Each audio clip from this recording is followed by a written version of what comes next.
Hello geographer साक्षी education 9550 YouTube channel में आपका स्वागत है, अभिनंदन है। मैं आपका होस्ट और दोस्त सीएल सर। अपन जिस विषय के बारे में चर्चा कर रहे हैं वो है कक्षा 12 ज्योग्राफी भारत लोग और अर्थव्यवस्था नामक पुस्तक का अध्याय संख्या 6 जल संसाधनों का अपन ने विस्तार पूर्वक गहनता से अध्ययन कर लिया है। आज का अपना जो मुख्य अध्याय रहेगा वो है अध्याय संख्या 7 खनिज तथा ऊर्जा संसाधन। खनिज तथा ऊर्जा संसाधन। खनिज क्या होते हैं, सबसे पहले ये देखेंगे खनिजों की परिभाषा क्या है, उनकी विशेषताएं क्या है, उनका उद्भव विकास कैसे हुआ और खनिजों के रूप में कौन कौन सी पट्टियां भारत में विकसित हैं। तो सबसे पहले हेडिंग लगाइए आप, अध्याय 7 खनिज संसाधन तथा ऊर्जा संसाधन जो चैप्टर है उसकी जो मुख्य हेडिंग लगाइए खनिजों की परिभाषा। तो सबसे पहले अपन खनिजों की परिभाषा देखेंगे, खनिज किसे कहते हैं। तो सबसे पहले हेडिंग लगाइए खनिजों की परिभाषा। देखो खनिज वे प्राकृतिक संसाधन है, खनिज वे प्राकृतिक संसाधन हैं जिनकी भौतिक एवं रासायनिक विशेषता होती है। सबसे पहले तो खनिज वे प्राकृतिक संसाधन हैं जिनकी भौतिक एवं रासायनिक क्या होती है, विशेषता होती है। एक तो प्राकृतिक संसाधन है और उनकी भौतिक एवं रासायनिक विशेषता होती है। एवं उनका उद्भव जैविक एवं अजैविक संसाधनों से होता है। एवं उनका उद्भव जैविक एवं अजैविक संसाधनों से होता है, खनिज कहलाते हैं, खनिज कहलाते हैं। दोबारा देखिए खनिजों की परिभाषा, खनिज वे प्राकृतिक संसाधन हैं जिनकी भौतिक एवं रासायनिक विशेषता होती है। एक तो प्राकृतिक संसाधन है और उनकी भौतिक एवं रासायनिक विशेषता होती है और उनका उद्भव जैविक एवं अजैविक संसाधनों से हुआ है, खनिज संसाधन कहलाते हैं, खनिज संसाधन कहलाते हैं। अब देखो खनिजों का उद्भव, अगर आपसे पूछा जाए खनिजों का उद्भव कौन से काल में हुआ तो अपने को लिखना है खनिजों का उद्भव पूर्व पुराजीवी काल में। कौन से काल में? पूर्व पुराजीवी काल में, या फिर इसको बोला जाता है प्री पैलाइजोइक एज। आपसे पूछा जाए कि खनिजों का उद्भव कौन से काल में हुआ तो पूर्व पुराजीवी काल में, जिसको अपन प्री पैलाइजोइक एज के नाम से भी जानते हैं। अब देखो अपन खनिजों की सामान्य विशेषताएं देखते हैं, खनिजों की क्या क्या विशेषताएं हैं, किसको अपन खनिज कहेंगे। तो देखो खनिजों की जो सामान्य विशेषताएं हैं जिसमें नंबर एक पे भारत में खनिजों का असमान वितरण है। कैसा वितरण है? असमान वितरण है, अर्थात कहीं पर ज्यादा खनिज है, कहीं पर कम है, कहीं पर इनकी मात्रा अधिक है, कहीं पर कम है। तो सबसे पहले अपन यही देखेंगे कि सबसे पहली जो विशेषता है वो यह है कि भारत में खनिजों का असमान वितरण है, कहीं पर ज्यादा मात्रा में खनिज उपलब्ध है, कहीं पर बिल्कुल ही नहीं है। तो इनका कैसा वितरण है? असमान वितरण है। देखिए अर्थात जैसे भारत का जो प्रायद्वीपीय पठार है वह धात्विक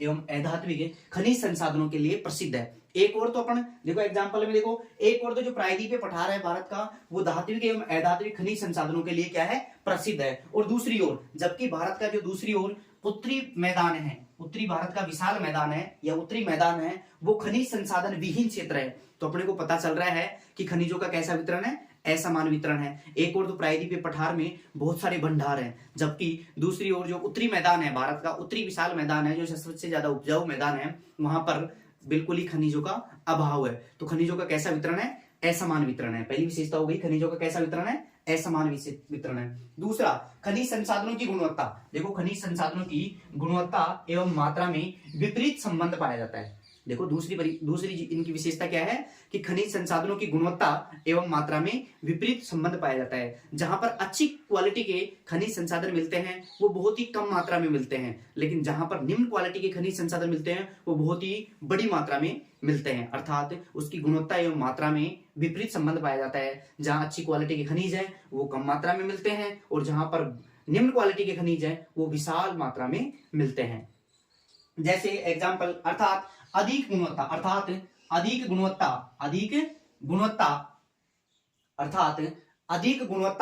वाले खनिज कम गुणवत्ता वाले खनिजों की तुलना में कम मात्रा में पाए जाते हैं। अर्थात अधिक गुणवत्ता वाले खनिज कम गुणवत्ता वाले खनिजों की तुलना में कम मात्रा में पाए जाते हैं, अर्थात सीमित पाए जाते हैं। अर्थात अच्छी क्वालिटी की चीज हमेशा सीमित ही पाई जाती है और निम्न क्वालिटी की चीज हमेशा विशाल रूप से पाई जाती है। जैसे अपन इसका एग्जांपल देखें तो देखो भारत में जो भारत में बिटुमिन प्रकार का कोयला सबसे ज्यादा पाया जाता है। भारत में कौन सा कोयला पाया जाता है? बिटुमिन प्रकार का कोयला पाया जाता है, जिसका 80% भाग पाया जाता है। जो बिटुमिन प्रकार का कोयला है वो निम्न श्रेणी का कोयला है, उसकी मात्रा तो देखो 80% है, मात्रा अधिक है, लेकिन बिटुमिन कोयला की गुणवत्ता कम है। मात्रा तो अधिक है, 80% पाया जा रहा है बिटुमिन प्रकार का कोयला, लेकिन इसकी गुणवत्ता कम है, अर्थात मात्रा एवं गुणवत्ता में विपरीत संबंध पाया जाता है। देखो भारत में लगभग 80%, भारत में एग्जांपल देखो, भारत में लगभग 80% कोयला बिटुमिन श्रेणी का पाया जाता है। कौन श्रेणी का पाया जाता है? बिटुमिन श्रेणी का पाया जाता है, जिसकी मात्रा तो अधिक है। देखो जिसकी मात्रा तो अधिक है, 80% पाया जा रहा है, लेकिन उसकी गुणवत्ता क्या है? निम्न है, लेकिन उसकी गुणवत्ता कम है।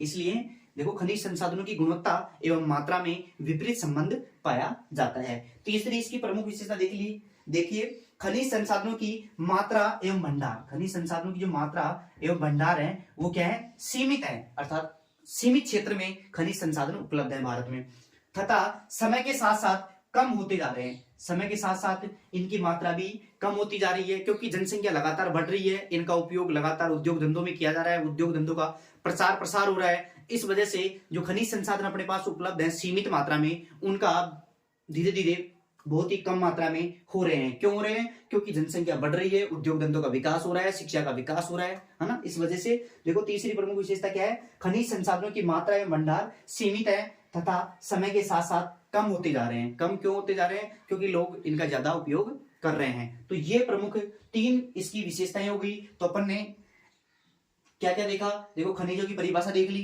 खनिजों की परिभाषा देख ली सबसे पहले। दूसरा खनिजों का उद्भव कौन से काल में हुआ वो देख लिया। उसके बाद खनिजों की जो सामान्य विशेषताएं हैं उनका विस्तार पूर्वक धुआंधार तरीके से, शानदार तरीके से, जोश और जुनून के साथ अपन ने गहनता के साथ अध्ययन किया है। अब अपन आगे चलते हैं, एक बार इसका स्क्रीनशॉट लीजिए, फिर अपन आगे चलते हैं।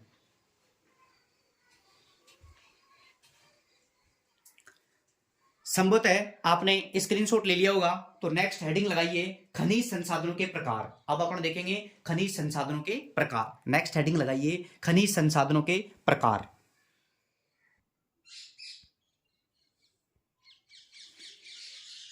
तो संभवतः आपने नेक्स्ट हेडिंग लगा ली होगी खनिज संसाधनों के प्रकार। तो अपन देखेंगे खनिज संसाधनों के प्रकार। तो हेडिंग लगाइए खनिज संसाधनों के प्रकार। तो देखो सबसे पहले रासायनिक एवं भौतिक गुणधर्मों के आधार पर, रासायनिक एवं जो भौतिक गुणधर्म है उनके आधार पर खनिजों को मुख्य रूप से 2 भागों में विभाजित किया जाता है। कितने भागों में बांटा जाता है? 2 भागों में विभाजित किया जाता है। किसके आधार पर? रासायनिक एवं भौतिक गुणधर्मों के आधार पर खनिजों को मुख्य रूप से 2 भागों में विभाजित किया जाता है। देखो पहले फर्स्ट नंबर धात्विक खनिज। पहला कौन सा हो गया? धात्विक खनिज। कौन सा खनिज? धात्विक खनिज। और दूसरे नंबर पर हो गया अधात्विक खनिज। दूसरे नंबर पर कौन सा खनिज हो गया? अधात्विक खनिज। अब अपन देखते हैं धात्विक खनिज। धात्विक खनिज किसे कहा जाता है? तो देखो वे खनिज जिसमें धातु अंश पाया जाता है। वे खनिज जिसमें क्या पाया जाता है? धातु के अंश पाए जाते हैं। वे खनिज जिनमें धातु के अंश पाए जाते हैं उन्हें धात्विक खनिज कहा जाता है। जबकि अधात्विक खनिजों में वे खनिज जिसमें धातु अंश की अनुपस्थिति रहती है, वे खनिज जिनमें धातु अंश की अनुपस्थिति रहती है अधात्विक खनिज कहलाते हैं। कौन से खनिज कहलाते हैं? अधात्विक खनिज कहलाते हैं। जिनमें धातु अंश की उपलब्धता रहती है वे धात्विक खनिज, और जिसमें धातु अंश की अनुपस्थिति या अनुपलब्धता रहती है वो अधात्विक खनिज कहलाते हैं। तो देखो धात्विक खनिजों को भी 2 भागों में बांटा जाता है। देखो धात्विक खनिजों को भी फिर 2 भागों में बांटा गया है। धात्विक खनिजों को 2 भागों में बांटा जाता है, लोहे धातु और दूसरा है अलोहे धातु। लोहे धातु और दूसरा है अलोहे धातु। अब देखो लोहे धातु वे धात्विक खनिज, वे धात्विक खनिज जिनमें लोहे अंश पाया जाता है। वे धात्विक खनिज जिनमें लोहे अंश पाया जाता है उन्हें लोहे धातु खनिज के नाम से जाना जाता है, जैसे लोहा मैग्नीज, जैसे लोहा मैग्नीज आदि। ये हो गया अपना लोहे धातु। अलोहे धातु वे धात्विक खनिज, वे धात्विक खनिज जिनमें लोहे अंश नहीं पाया जाता है। वे धात्विक खनिज जिनमें लोहे अंश नहीं पाया जाता है उन्हें अलोहे धातु कहा जाता है। उन्हें अलोहे धातु कहा जाता है। एग्जाम्पल के तौर पर जैसे तांबा, बॉक्साइट आदि। तांबा, बॉक्साइट आदि। अब देखो अधात्विक खनिज है, इनको भी 2 भागों में विभाजित किया जाता है। अधात्विक खनिजों को कितने भागों में बांटा गया है? दो भागों में बांटा जाता है। अब देखो कौन कौन से भाग में, ईंधन खनिज और अन्य अधात्विक खनिज, ईंधन खनिज और अन्य अधात्विक खनिज। देखो ईंधन खनिजों को, जो ईंधन खनिज है उनको अपन ऊर्जा तथा शक्ति के साधन के रूप में जानते हैं, ऊर्जा तथा शक्ति के साधन के रूप में भी जानते हैं। तो ईंधन खनिज का दूसरा नाम क्या है, ऊर्जा तथा शक्ति का साधन, ऊर्जा तथा शक्ति का साधन। तो ईंधन खनिज में जैसे कोयला हो गया, पेट्रोलियम हो गया और प्राकृतिक गैस हो गया, कोयला, पेट्रोलियम, प्राकृतिक गैस। जबकि अन्य अधात्विक खनिजों में देखो माइका हो गया, इसके अलावा चूना पत्थर हो गया और ग्रेफाइट आदि। तो ये हो गया अपना खनिज संसाधनों के प्रकार एवं उनका वर्गीकरण। अपन ने धात्विक खनिज देखा, अधात्विक खनिज देखा, फिर धात्विक खनिजों को दो भागों में बांटा, लोहे धातु खनिज, फिर एलोय धातु खनिज। अधात्विक खनिजों को भी दो भागों में बांटा, ईंधन खनिज और अन्य अधात्विक खनिज। तो इस प्रकार ये खनिज संसाधनों के प्रकार हैं। ये क्या है, खनिज संसाधनों के प्रकार। एक बार आप स्क्रीनशॉट लीजिए, फिर अपन आगे चलते हैं। तो ये अपने कंप्लीट हो गए खनिज संसाधनों के प्रकार। अब नेक्स्ट बिंदु की ओर चलेंगे अपन, भारत के खनिज संसाधन, भारत के खनिज संसाधन। एक बार इसका स्क्रीनशॉट लीजिए, फिर अपन आगे चलते हैं। भारत के खनिज संसाधन, संभवतः आपने स्क्रीनशॉट ले लिया होगा, तो नेक्स्ट हेडिंग लगाइए भारत के खनिज संसाधन, भारत के खनिज संसाधन, भारत के खनिज संसाधन।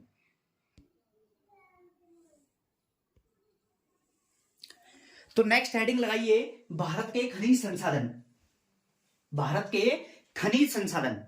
हेडिंग लगाइए भारत के खनिज संसाधन।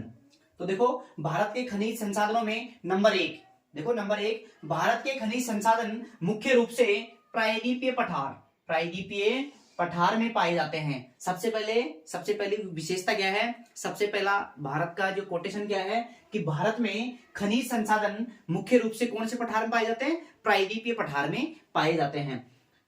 दूसरा देखो भारत का उत्तरी मैदान, कौन सा मैदान, भारत का जो उत्तरी मैदान है, भारत का उत्तरी मैदान, भारत का उत्तरी मैदान खनिज संसाधनों से विहीन क्षेत्र है, खनिज संसाधनों से विहीन क्षेत्र है। ये तो अपने को लिखना ही लिखना है, दो लाइन तो अपने को लिखनी ही है खनिजों की दृष्टि से। देखो भारत का जो प्रायद्वीपीय पठार है वहां पर विशाल मात्रा में खनिज संसाधन पाए जाते हैं, जबकि जो भारत का उत्तरी मैदान है वो खनिजों की दृष्टि से विहीन क्षेत्र है। कैसा क्षेत्र है, विहीन क्षेत्र है।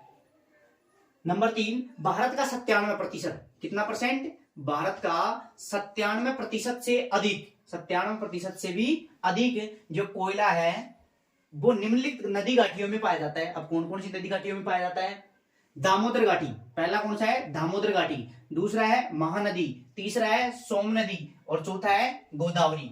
इन नदी घाटियों में भारत का लगभग 97% कोयला पाया जाता है। जो बिटुमिन्स प्रकार का कोयला अपने देश में सबसे ज्यादा मिलता है वो इन नदी घाटियों में सबसे ज्यादा पाया जाता है ना।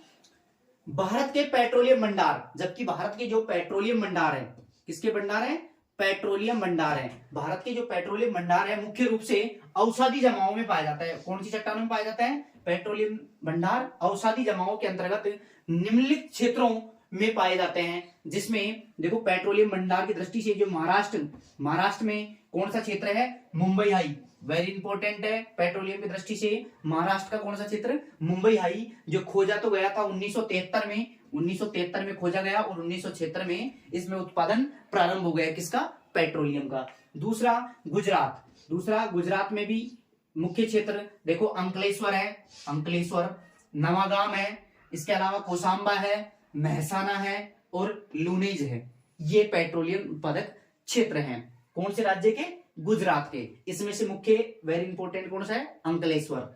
इसके अलावा तीसरा है अपना असम, असम में देखो डिगबोई, असम में कौन सा क्षेत्र है, डिगबोई। ये वेरी मोस्ट प्रश्न है, सबसे मोस्ट प्रश्न असम का डिगबोई क्षेत्र है, जहां पर यह भारत का सबसे पुराना, क्योंकि ये भारत का सबसे पुराना पेट्रोलियम क्षेत्र है। भारत का सबसे पुराना पेट्रोलियम क्षेत्र कौन सा है, असम राज्य में डिगबोई क्षेत्र है, जो भारत का सबसे पुराना पेट्रोलियम उत्पादक क्षेत्र है। देखो पेट्रोलियम के नए भंडार और इनके अलावा भी पेट्रोलियम के नए भंडार हैं जो गोदावरी, कृष्णा नदी द्रोणियों में, नदी द्रोणियों, ये द्रोणियां है ना, नदी द्रोणियों में मिले हैं। इसके अलावा भी जो पेट्रोलियम के भंडार हैं वो गोदावरी, कृष्णा नदी द्रोणियों में भी मिले हैं। देखो नंबर 6, भारत के ज्यादातर खनिज कानपुर से मैंगलोर, देखो भारत की ज्यादातर खनिज कानपुर से मैंगलोर से जोड़ती रेखा, के पूर्वी भाग के कौन से भाग में, पूर्वी भाग में। देखो कानपुर से मैंगलोर से जोड़ती रेखा के पूर्वी भाग में ज्यादातर खनिज मिले हैं। तो देखो ये भारत का मैप रहा नंबर 6 नंबर का मैप ये रहा। अब ये भारत का मैप है। अब ये कानपुर उत्तर प्रदेश और ये मैंगलोर, कानपुर को मैंगलोर से जोड़ने वाली जो रेखा है उसके पूर्वी भाग में ज्यादातर खनिजों का विकास हुआ है। कौन से भाग में, पूर्वी भाग में। कौन से भाग में, पूर्वी भाग में। कानपुर से मैंगलोर के पूर्वी भाग में ज्यादातर खनिजों का विकास हुआ है। नंबर 7 देखो भारत के खनिज संसाधनों का वितरण मुख्य रूप से 3 खनिज पट्टियों में मिला है। तो कितनी खनिज पट्टियों में मिला है, 3 खनिज पट्टियों में मिला है। तो वो कौन कौन सी पट्टियां हैं, ये वेरी इंपॉर्टेंट है। तो देखो पहली है उत्तरी पूर्वी पठारी प्रदेश खनिज पट्टी, और दूसरा है दक्षिणी पश्चिमी पठारी प्रदेश खनिज पट्टी, और तीसरा है उत्तरी पश्चिमी प्रदेश। अब इन तीनों को खनिज पट्टियों को अपन देख लेते हैं। मुख्य रूप से जो खनिज संसाधन भारत के 3 पट्टियों में मिले हैं। तो भारत का मैप ये रहा। 7वें नंबर की जो विशेषता है उसको अपन ने इस मैप में दर्शा रखा है जो 3 खनिज पट्टियों के रूप में। तो देखो पहली है वो ये पहली पट्टी है, ये रही खनिज पट्टी उत्तरी पूर्वी पठारी प्रदेश जो खनिज पट्टी है ये रही 1 नंबर पट्टी, है ना। दूसरे नंबर की पट्टी ये रही, दूसरे नंबर की पट्टी ये रही दक्षिणी पश्चिमी पठारी प्रदेश, और तीसरे नंबर की जो पट्टी है ये उत्तरी पश्चिमी प्रदेश जिसमें राजस्थान गुजरात वाला ये एरिया आ जाता है। तो इस प्रकार ये थे भारत के खनिज संसाधन। नेक्स्ट क्लास में अपन खनिज पट्टियों का विस्तृत गहनता के साथ अध्ययन करेंगे। आज के लिए इतना ही काफी है। क्लास पसंद आए तो लाइक करना, सब्सक्राइब करना, लोगों के पास शेयर करना, और प्यारा सा एक कमेंट बॉक्स में कमेंट लिखना कि आपको क्लास कितनी पसंद आई है। आज के लिए इतना ही काफी है। थैंक यू दोस्तों, थैंक यू। जय हिंद, जय भारत।